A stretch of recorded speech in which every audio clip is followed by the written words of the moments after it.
Europe from 2013 to 2017.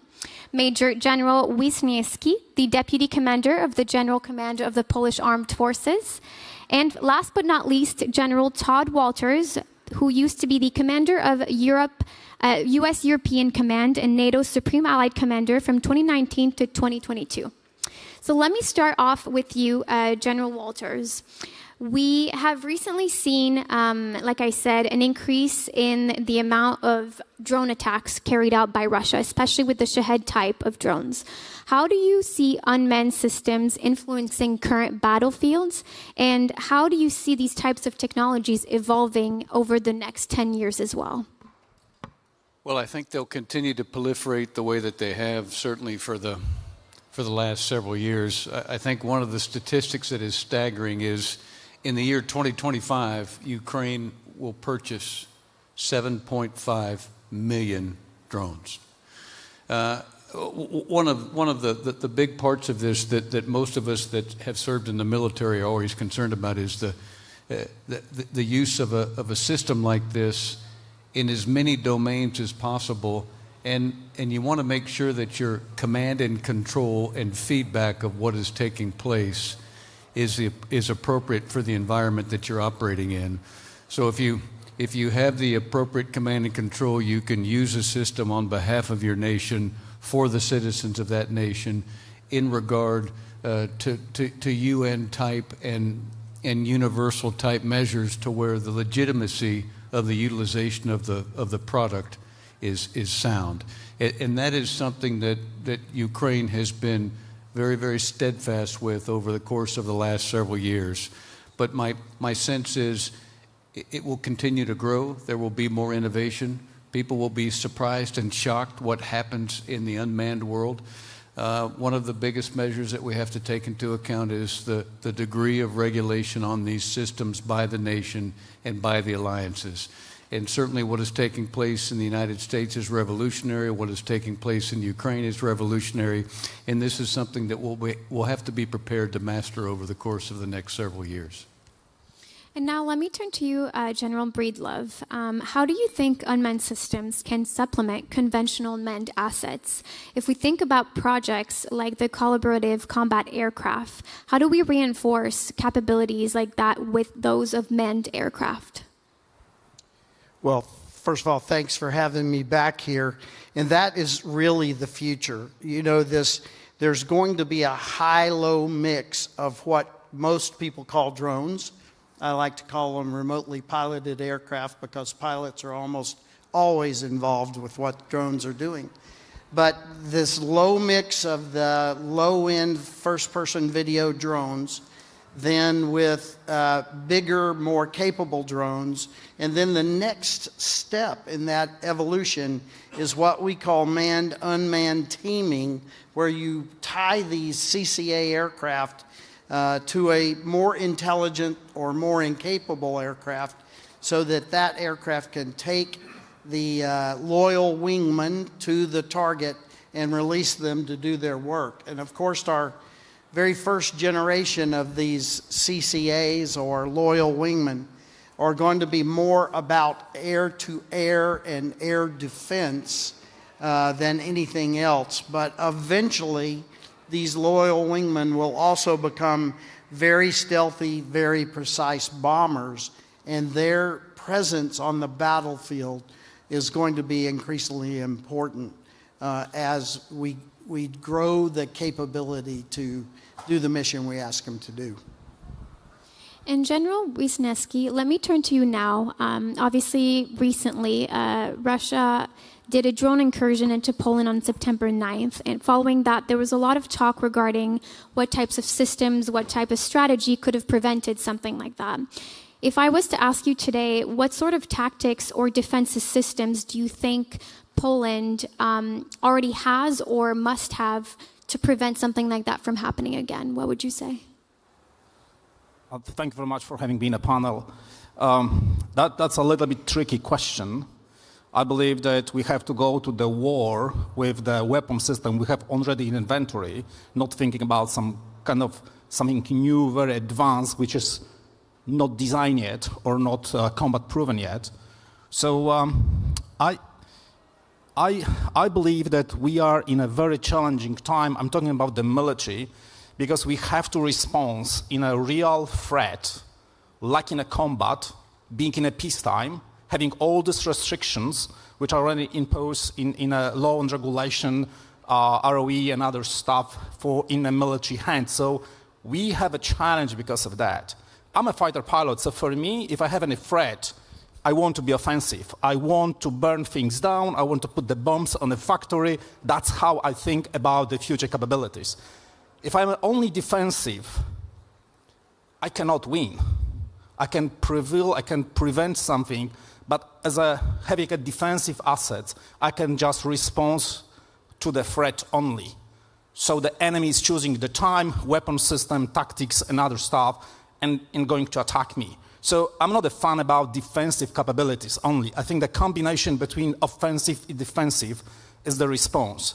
But we are in a peacetime, so I cannot put the bombs or the missile on the factory which actually manufacture this weapon system or this UAVs coming from the east. So during the peacetime, the NATO, doing the air policing mission, has a standard weapon system available. So we are using the fighters and the missiles, or the gun maybe, in the air to prevent anything to coming over to NATO or the Polish airspace. That's what we did during this night, trying to prevent any kind of enemy action over our soil. It's not a 100% perfect. I still believe that we have to introduce more counter-UAS type of the weapon system to be effective in this matter. But the problem is that technology is not available. If I want to cover all my long border with Ukraine, Belarus, and Russia, I have to buy thousands of this kind of the systems, which first of all are costly. The second, the technology is aging so fast that even though I spend millions of dollars today, I have to upgrade tomorrow, which is insane. I mean, there is no country all over the world which can do this. So coming back, I need more missiles, more bombs to damage the facility which can manufacture these UAVs, but it's not possible. So I believe that Poland, moving forward, we're going to upgrade our system we have right now in an inventory. We are working on a TTPs for our pilots to be more effective in the air. Sometimes you have to change, like in our F-16, we have to modify the jets with the better hardware. But the jets are not the only one tool to answer such kind of the threat.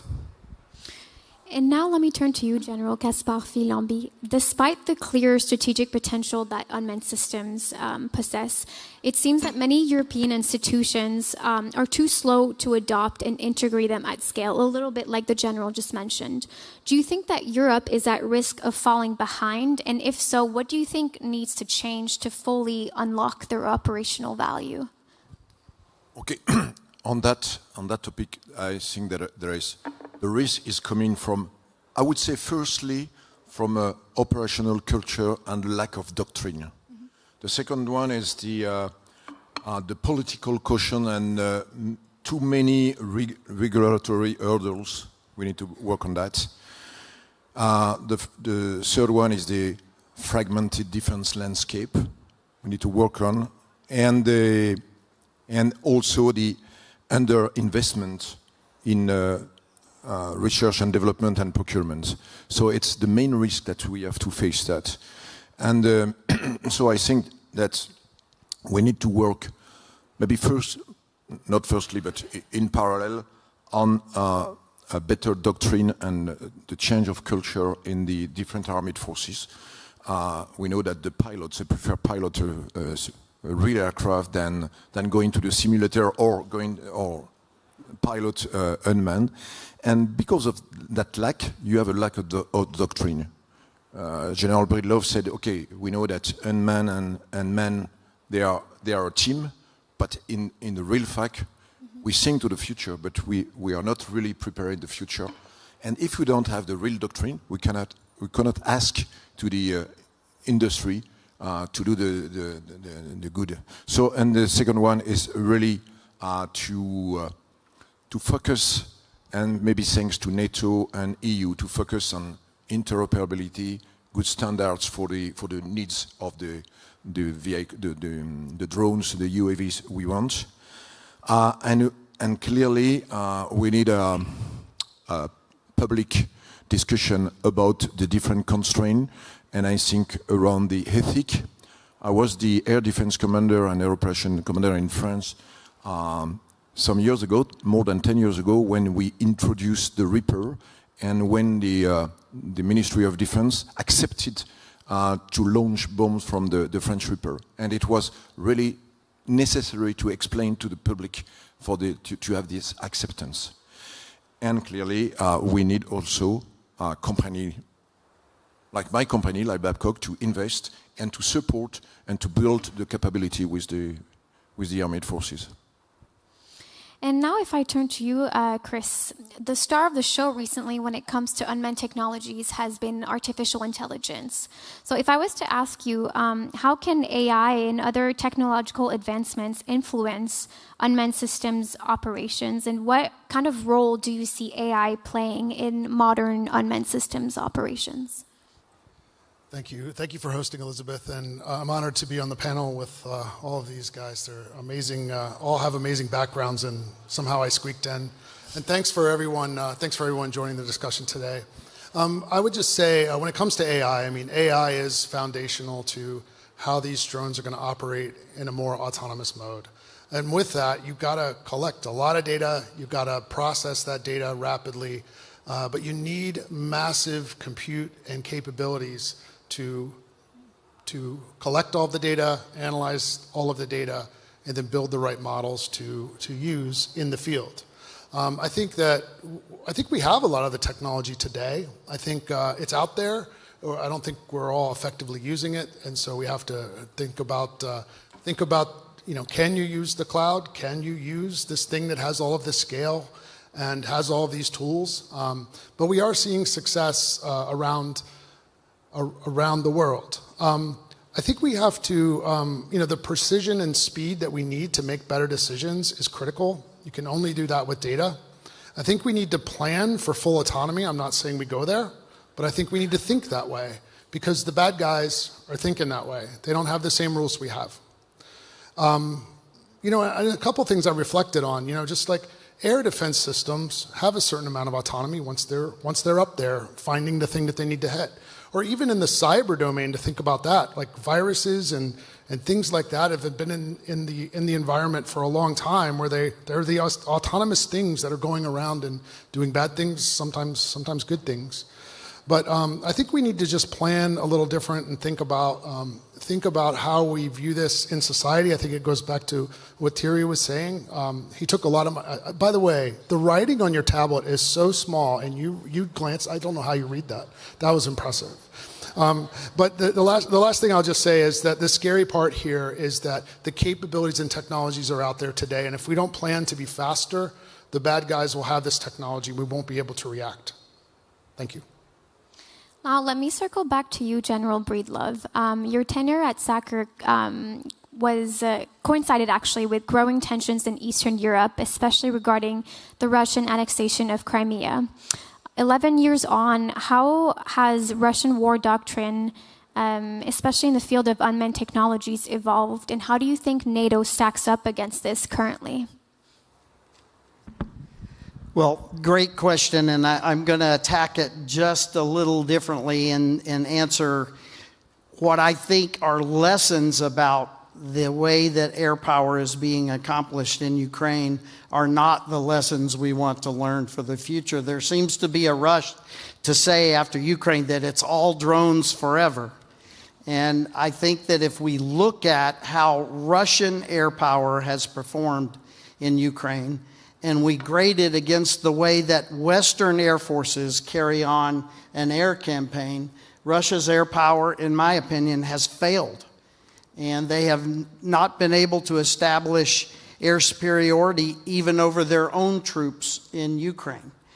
Ukraine's Air Force, small, mighty, very brave, but because of their age and their size, they've been unable to establish air superiority over their troops either. So we have a war where neither Air Force has been able to do what Western Air Forces do as a matter of carrying on what we call modern maneuver warfare. And so if we have a failure of basic air power and only drones being used in a large way, which is what we see Russia doing now essentially in Ukraine, you end up with a war that looks a lot like World War I. Very static, very artillery driven, high numbers of casualties and deaths, and a warfare that we haven't seen since the early 1900s.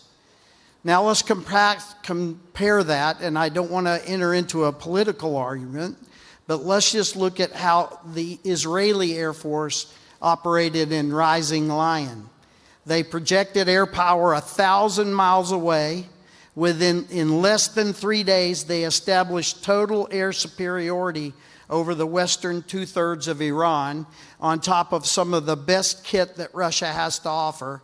They established total air superiority, and then their Air Force began to systematically destroy the Iranian military's ability to carry on a war. So we see a war where air power in its Western form failed, and what that looks like. And then we saw a war where Western-style air power succeeded, and what that looked like. We don't want to be in a war that is dominated by drones. My children wear the cloth of my nation they serve, and I don't want them in that kind of war. I want them in the kind of war where Western air power puts air superiority over their head, and then drones are even more effective.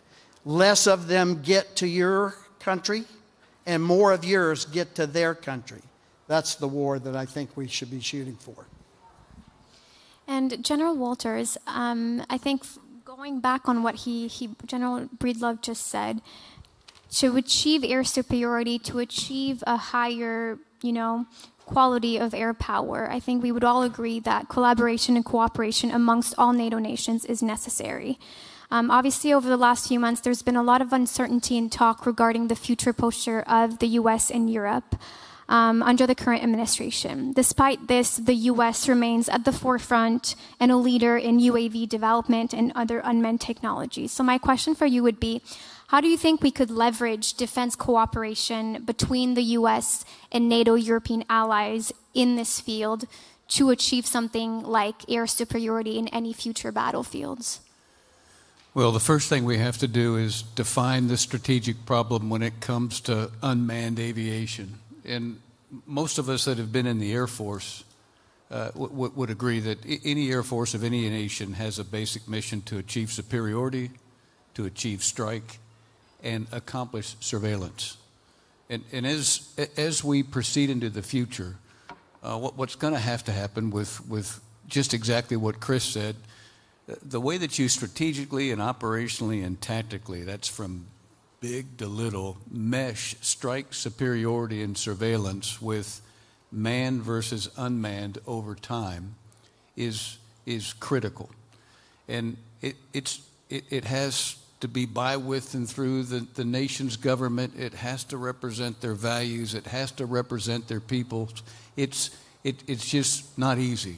But the right balance has to be achieved. And I think artificial intelligence will help us over time achieve that appropriate balance. But now as you mesh artificial intelligence into manned aviation versus unmanned aviation, and you take a look at the loss of life, you have to bring into account the values of the government that you're representing.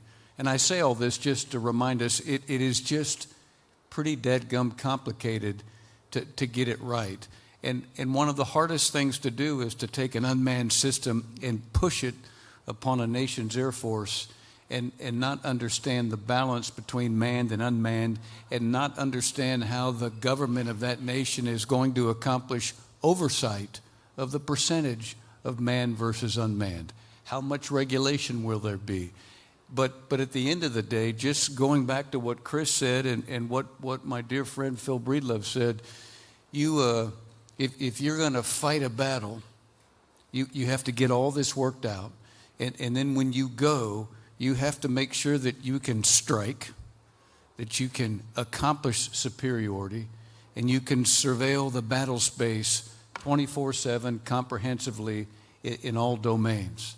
And then you have to teach your forces how to appropriately integrate. And just as Phil said, Russia has been a failure with respect to their ability to impose their will in superiority in the air domain upon Ukraine, because their degree of basic integration in a simple air-land war is bad.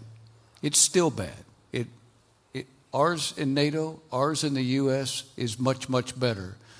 But this defense cooperation part of it is very important to get right, to examine the terrain that I just went over, to make sure that when nations make decisions about sharing manned versus unmanned, the national piece, the value piece, the regulation piece, the lethality piece, all of that has to be factored into it from the very top to the very bottom, so that when the system gets a green light to go, if in fact it goes, the nation is doing something productive to represent the values of their citizens, and they're not going off in some direction that does not represent the values of NATO or the values of the U.S. But I firmly believe that we've come a long way in this area. We still have a long ways to go, but that comprehensive fusion of all that crazy stuff that I just alluded to is the minimum threshold that a nation has to meet before they proceed to where they get to the lethality stage with these systems. And defense cooperation amongst nations, and certainly amongst NATO nations, has been very important, and it will continue to be very important. And the sharing that takes place has been very helpful up to this point. And now, Major General Wiśniewski, obviously Poland has been on a pretty significant defense spree in the last couple of years, buying a lot of new equipment, making very important investments. How do you see the integration of unmanned technologies as part of this modernization? You know, I know that you're not a fan of the whole argument, drones, drones, drones. You see it as a complement rather than anything else. But, you know, Poland is also part of initiatives like the drone wall with the Baltic nations. That is a pretty big endeavor. So how do you see, you know, the integration within your forces, but also within bigger programs like that? So, like 10 years ago, when we worked on a current development program for Polish armed forces, we identified UAVs as a very important the tool for Polish Air Force actually to win the fight in the air. So at that time, a few big programs was initiated, like, you know, MQ-9, TB2, and Air Force saw this as a very important part of the ISR constellation in Poland. We believe in space, of course, and we want to have a SAR radars in a space as well, but this ISR on the UAVs was a very important part of our thinking. The another line of operational line of efforts was the CCA, so man-unmanned teaming. We had a program of record actually to jump in this bandwagon to acquire these capabilities as soon as possible. Unfortunately, at that time, US Air Force made a decision to work on a CCA as a platform for next generation air dominance, not F-35. Thanks God, it has changed. Right now, it's a pure program to support F-35, and we are very happy about. Still thinking that the CCA Increment 1 is more about the Asia-Pacific region. We're looking for a little bit different capabilities here in Poland. Why? So, geography is important. Poland is located at the NATO eastern flank or front. So when I take off in my F-16 of F-35 at the 10 or 15,000 feet, I get the first indication that S-300 is tracking me. My RWR will be red and the noise. So at that point, I need a technology which allows me to penetrate A to AD, do the seed and deed mission first, win the fight in the air, and after that, destroy whatever I think, or as from the strategic level, whatever is important for my country actually, to destroy.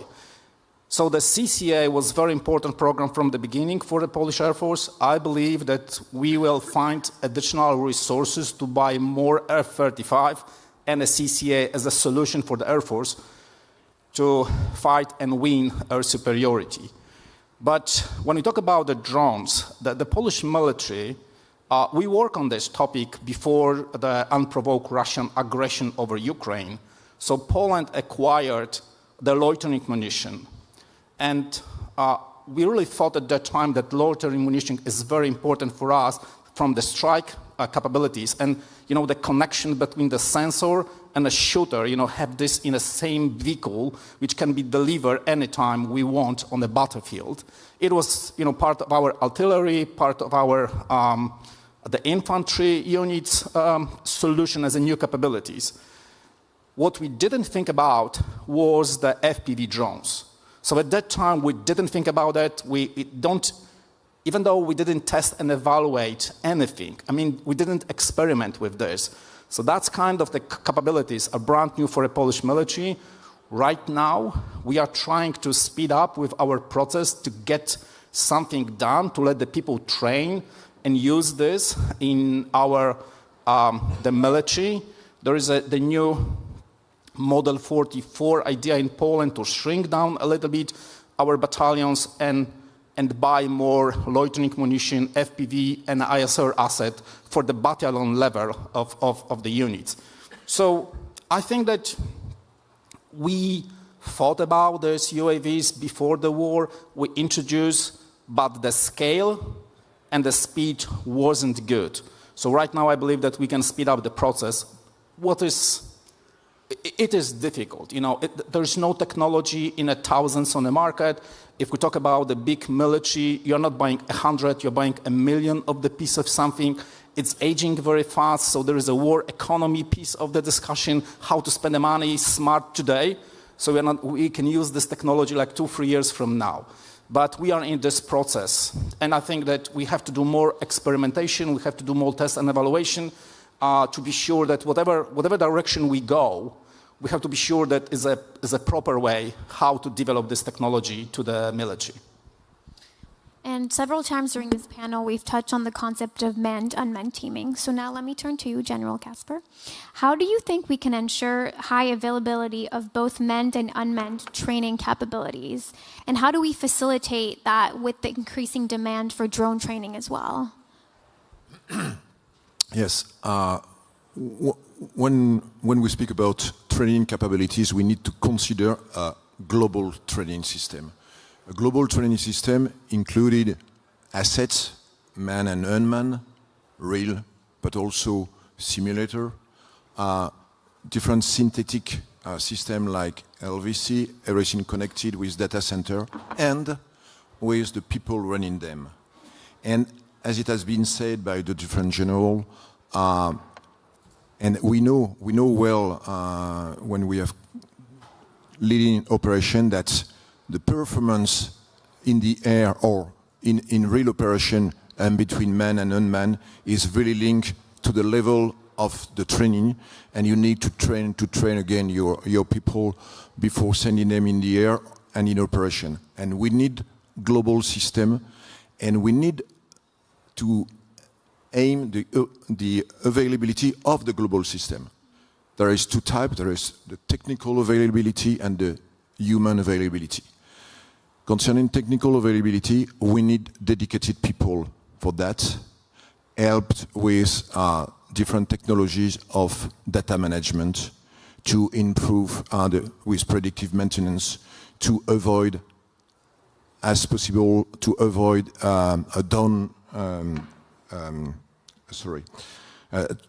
to stop the training system. We need also data management to optimize the different resources. But we need also a close cooperation with industry to share their practices, to resources and technologies is key. We are Babcock, we are providing the training solution to the French Air Force, to the Royal Air Force, not for unmanned and manned, but it is this partnership with industry is a very powerful powerful type of contract, type of model, because I'm absolutely convinced that today the job of the armed forces is to fight as blue and to train as blue, and everything is to train them. All the system to train them need to be run by a good partnership, a strong partnership with industry. And the second part of the question, it's really the need to build. We need to train more and more people, and we need to build a system including more and more synthetic. And before we opening up to questions, Chris, let me ask you this. What role do you think that cloud infrastructure can play or currently plays in supporting the secure and effective deployment of unmanned technologies, whether that's drones or other ones? Thank you for the question. So rewinding a little bit, I'm going to talk nerd for a minute. Apologies. So our AWS cloud is it's a big cloud with 250 plus different services. It's actually updated like 4,000 or 5,000 times a day. The reason it's updated is because we're adding new features, or we're responding to a threat in the environment, say a new security threat, or maybe we didn't get something right the first time, so we have to fix something. But that's kind of what we do, and it's all these updates every day across the world. And if you think about that model and what you're responding to in the environment, that's the same thing we have to do with the platforms we've talked about. So that you mentioned the F-35. Okay, well, we have to add new features to the F-35. Okay, we have to respond to new security threats, and then we need to fix things maybe we didn't get right the first time. And the reason I mention that is it's got to be instantaneous. It's got to be constant updates, updating the environment, changing the profile. When a new threat is identified, we respond to that threat with a new feature or fixing the hole, whatever it might be. But that type of methodology and that back and forth is something that we absolutely need. And all of the new jets we're building, and all of the new ships we're building, and all the new tanks we're building, and by the way, the drones that we're talking about, these are always changing. As soon as a new attack vector is established, then you have to respond to that. And a lot of it is done in software or small features or small tweaks along the way. And so that's why that's why the cloud is so relevant. It's because the ability to develop and simulate new models, the ability to test all of that and push it to the platforms at a rapid pace. And it's not just the F-35. I can list a whole bunch of other some European capabilities that are using that same model. That's the new model. So this CI/CD, or constant delivery and implementation, is what the future is. So the reason I just want to say that, I think the key to all this is agility, not anchoring on what we think, today looks like this, so the future is going to look like this in 3 years. If we get it right, then the future is going to change. It's like every time we build the right defense to an offense, or offense to a defense, whatever it might be, the other side changes. Like, that's warfare. It's always going to change. So agility and the need to change constantly is absolutely necessary. And that's a big piece of how the cloud enables that in all of these systems that are really a lot of software. Now I think we're going to opening up to questions from the audience. Here. Second row. Thanks very much. Benjamin Tallis from Helsing. Just a second, exactly what Chris was just saying. This is software-defined defense. This is actually the real revolution we're perhaps seeing, is that you can update to maintain relevance, push the complexity onto the software and make simple hardware that you can mass produce and update. But I think, just quickly, can we disaggregate two things? When we talk about drones, we tend to obscure more than we actually illuminate, because we put together things that operate in the air littoral or the low airspace, however you want to call it, so first-person view or loitering munitions, and things that are up above, the kind of CCAs or UCAVs like the one we launched last week. They're very different things. And we've seen in Ukraine that we haven't seen the doctrinal innovation that General Lambie was talking about to make use of this new technology on the ground in that low space yet. So I'd be very interested in the panel's thoughts on how we might actually go about developing the doctrine and operational concept to turn that into a maneuver weapon. But also from the Air Force, former Air Force generals on the panel, what does the return of mass through CCAs, through affordable combat platforms in the high airspace potentially do to change the mission set, change the force structure, and change that answer to the strategic problem? Who would like to start? That's a very good question. I'll start in one quadrant. The mass piece. Strike is strike, and strike is air, land, sea, space, and cyber, to include the nuclear environment, to include the information domain. So strike is an offensive activity which is utilized to neutralize the enemy. And all of that, in all domains, should be simultaneously used.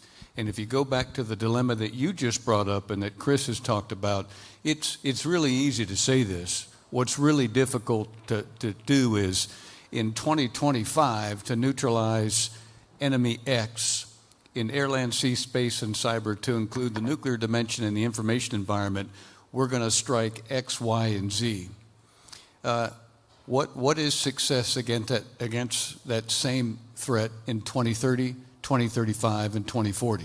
Somebody, someplace, has to make a decision about the percentages in each domain that go against a nation to be able to neutralize that nation. And most of us would say that as we look at the globe today, China is working very, very hard on the things that they think that they need to do with respect to Taiwan, and we're watching very closely on all the things that they're thinking about.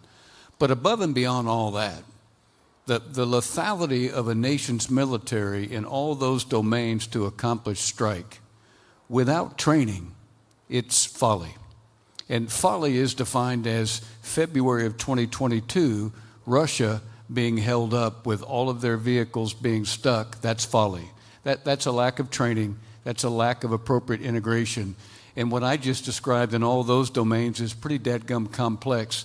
But any nation that is not willing to go to the nth degree to uncover all those avenues of possibilities to be successful won't be successful. But I know one thing, a nation that refuses to train to it will be hampered significantly. So that's a big challenge. And the toughest part of the 21st century is euros matter, dollars matter.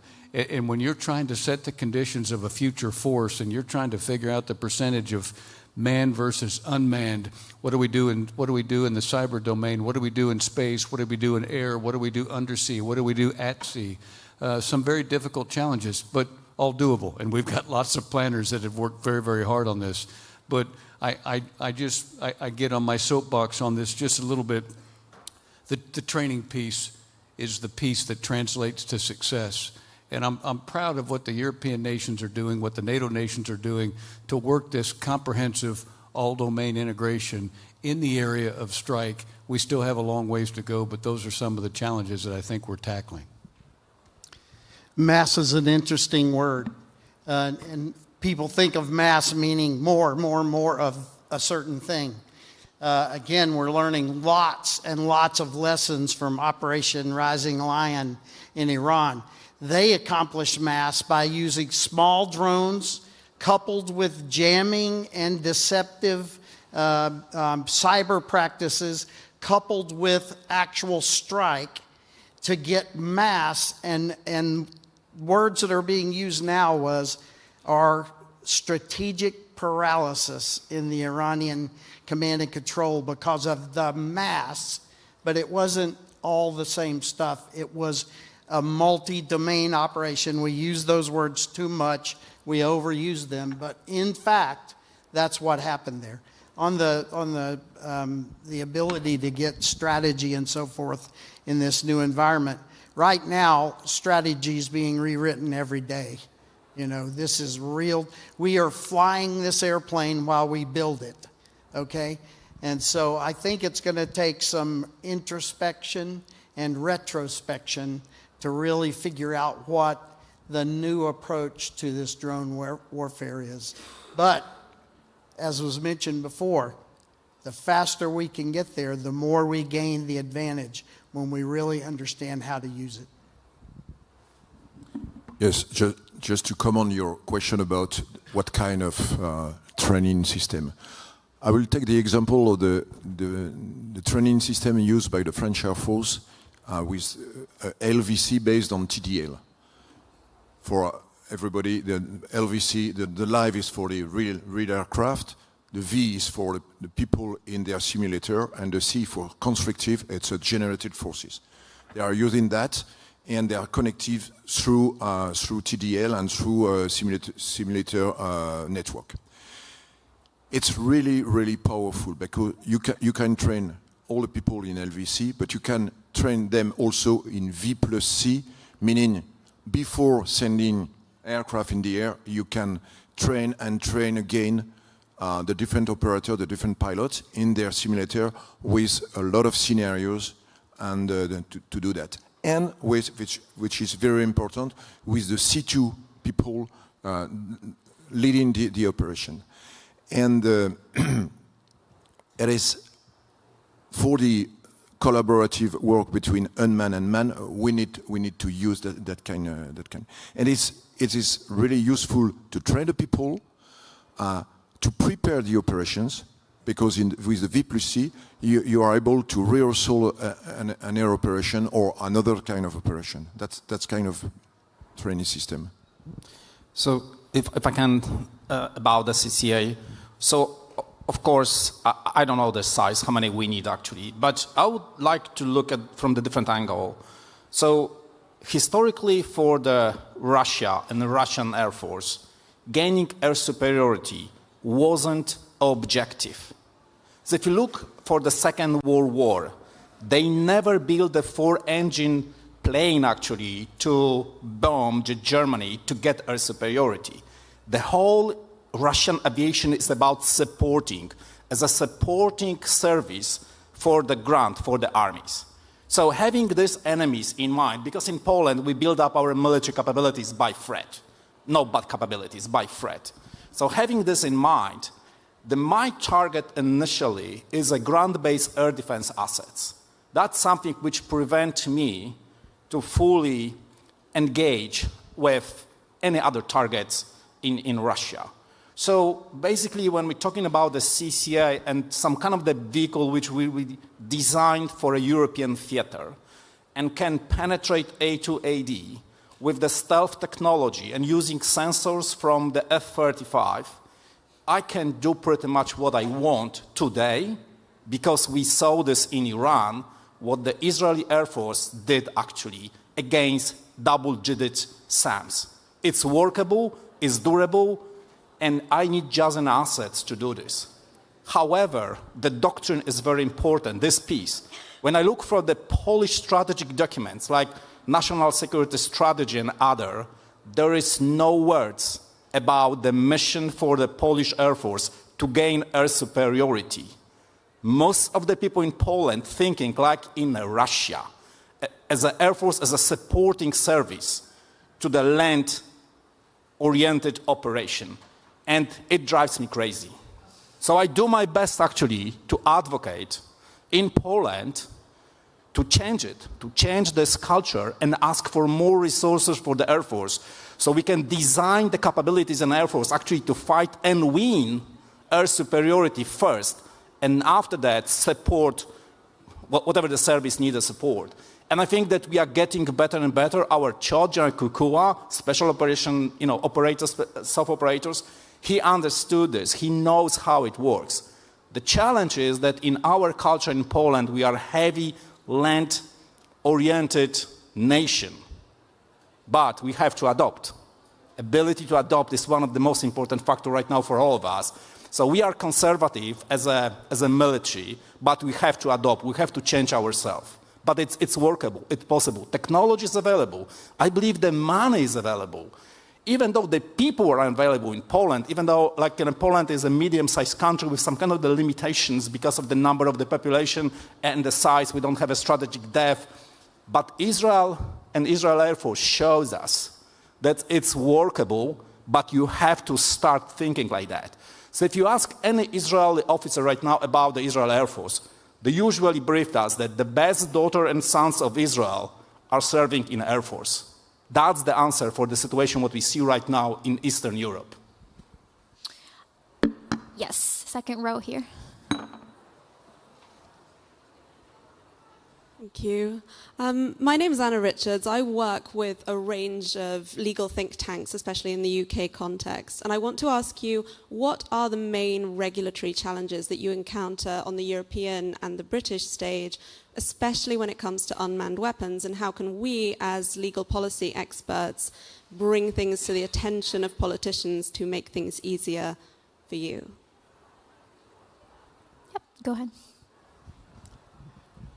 So I just want to say that the regulatory process is often missed in answering questions. And how do I describe that? I was asked not long ago, what is it that we need to give Ukraine today? And everybody was thinking, because I'm an F-16 pilot, I was going to say lots of F-16s. And I surprised them with the answer. The most important thing we could give Ukraine today is better policy. A Western policy that would allow them to use any weapon they had or were given to strike deeply into Russia and start taking the fight to Russia in Moscow like they're taking the fight to Ukraine and Kyiv. So, I still stand by my word. The most important thing the West could do for Ukraine today is turn them loose and allow them to use everything they have to begin to take the fight to the Russian people in their capital and other places. This will make a big change. You know, the word regulatory means a lot of different things to a lot of different people, and I couldn't agree more with Phil.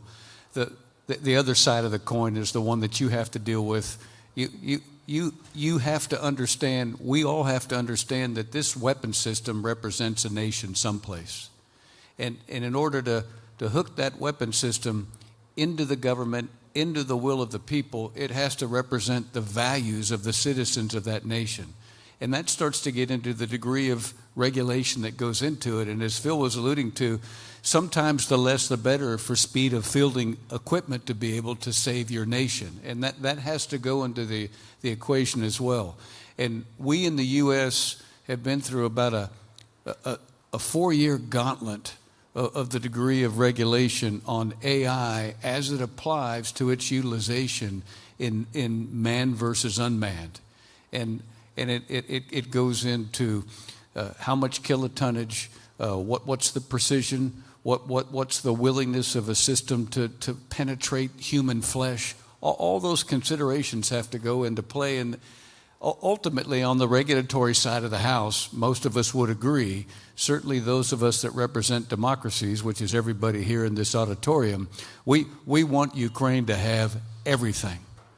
But at the end of the day, in the International Court of Law, we want Ukraine to represent the values of their citizens.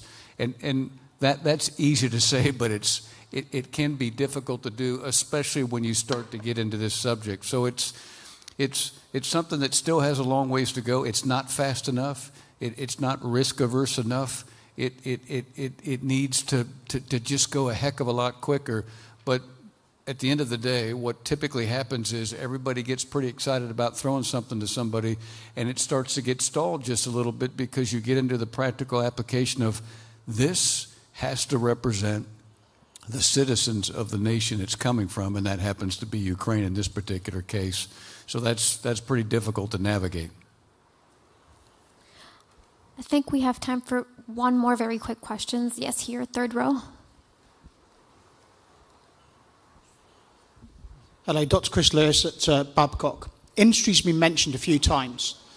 And if, as some believe, industry is the sixth domain, in the context of this panel, how could you integrate industry better and quicker?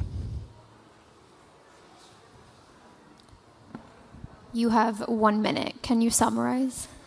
I won't answer this for all the other nations. I will answer it for my nation. And we are over-regulated in what industry can do to create more capacity. And that is because we had some crooked people 10 and 20 years ago that made money the wrong way. And so we got a lot of regulation that tells our industry, you can't use current contract money to build excess capacity. In America, we have to figure out how to get past those laws and start incentivizing industry to build excess capacity so that they can surge. We have almost no, zero, nada surge capacity right now. We have to fix it. Chris, last insight? Yeah, just real quick. It's ingrained. It's the culture thing that we always talk about, and it's manifested in procurement, security rules, the way that we build contracts, the way that we let contracts. It goes back to agility. And, I think we need to, rather than, in not every contract, but in a lot of relationships between government and industry, there needs to be sprints, there needs to be minimally viable products, there needs to be value, and then you iterate, kind of those motions, which are contrary to the way procurement shops work, contracts are let. And that whole mode of operation, I think, will really open up governments, especially slower governments, to think in new ways. So, starting point. Can I just one? This strategic integration is critical in every phase, and as we sprint to the future, the uniformed military members of a nation need to be side by side from an integration standpoint more than they ever have been, both public and private. In NATO and the U.S., we're the greatest innovators on planet Earth. The adaptation piece is really, really challenged because of the degree of military and industrial integration. It's never going to be fast enough, but we know that has to improve, and that needs to be a concerted effort. And if it means drafting laws that force that, then so be it. So I think that's all the time we have for today. I'm sorry we couldn't get to all your questions. Thank you again to our incredible panelists and your insights. This was a very, very interesting discussion. I'm sure we'll continue afterwards. Thank you all for joining us, and enjoy the rest of the conference as well. Thank you.